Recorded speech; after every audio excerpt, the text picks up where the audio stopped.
कौन शासन से कहेगा, कौन पूछेगा, एक चिड़िया इन बम धमाकों से सिहरती है।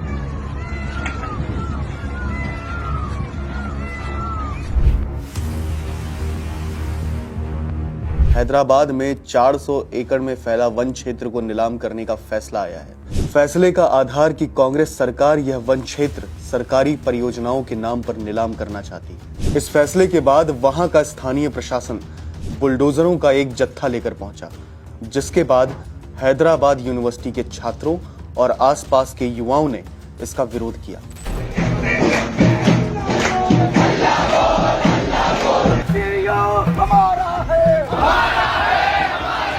इस विरोध को सोशल मीडिया का बल मिलने के बाद वहां के आसपास के और छात्र इकट्ठा हो गए और जवाब में पुलिस ने उन पर लाठियां बरसा दी और यह रिपोर्ट लिखे जाने तक 53 छात्रों को अब तक गिरफ्तार कर लिया गया है। दरअसल हैदराबाद विश्वविद्यालय के छात्रों और पर्यावरण की रक्षा से जुड़े लोगों का दावा है कि जिस भूमि की नीलामी की जा रही है वह वन क्षेत्र है, क्योंकि यहां सिर्फ हरियाली ही नहीं, समृद्ध जैव विविधता भी मौजूद है। इंडियन एक्सप्रेस में छपी एक रिपोर्ट बताती है कि आसपास के लोगों का कहना है कि इस वन क्षेत्र में 237 पक्षी प्रजातियां, दुर्लभ स्टार कछुए, 15 स्तनधारी जीव और ना जाने कितने कीड़े मकोड़े रहते हैं। यही नहीं, इस क्षेत्र में एक महत्वपूर्ण जल स्रोत भी है।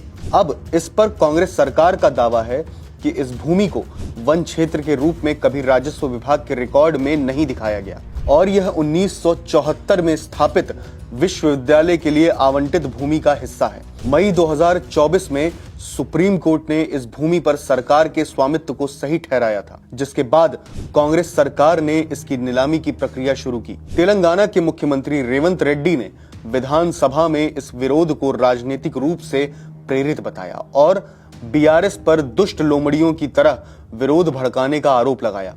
उन्होंने कहा कि इस क्षेत्र में कोई बाघ या हिरण नहीं है, बस कुछ दुष्ट लोमड़ियां हैं जो विकास को रोकने की कोशिश कर रही हैं। रेवंत रेड्डी का यह बयान उनकी पर्यावरण के प्रति असंवेदनशीलता को उजागर करता है। तेलंगाना हाईकोर्ट में याचिकाकर्ताओं ने 1996 के सुप्रीम कोर्ट के एक फैसले का हवाला दिया है, जिसमें कहा गया है कि अगर किसी भूमि में हरियाली है तो उसे वन क्षेत्र माना जाएगा, भले ही वह राजस्व रिकॉर्ड में ना दिखे। पर्यावरणविदों का तर्क है कि इस भूमि को राष्ट्रीय उद्यान घोषित किया जाना चाहिए, ना कि इसे नीलाम कर कंक्रीट का जंगल बना देना चाहिए।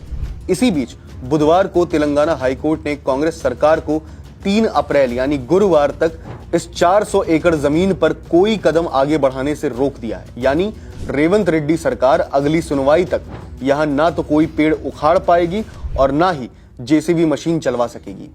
यूं तो सोशल मीडिया पर इस मुद्दे को लेकर जबरदस्त बहस चल रही है, पर सोचने वाली बात है कि भारत में पर्यावरण की रक्षा का झंडा उठाने वाले तमाम कथित सेलिब्रिटीज, एक्टिविस्ट और संगठन इस भयावह घटना पर मौन बैठे हैं। यही बॉलीवुड सेलिब्रिटीज जो मुंबई के आरे मेट्रो रोड के विरोध में अपनी मुखरता जाहिर करते रहे हैं, आज अपने मुंह पर साइलेंट का टेप चिपकाकर बैठे हैं। क्या इसलिए कि इस बार जिम्मेदार कांग्रेस सरकार है? क्या पर्यावरणीय सरोकार भी अब राजनीतिक स्वार्थ के आधार पर तय किए जाएंगे? विकास के क्रम में हमारे मन में यह विचार तो कौंधना ही चाहिए कि जब इस वन में बुलडोजरों की गर्जना गूंजी तो नन्ही चिड़ियों ने अपने घोंसलों को छोड़ दिया होगा।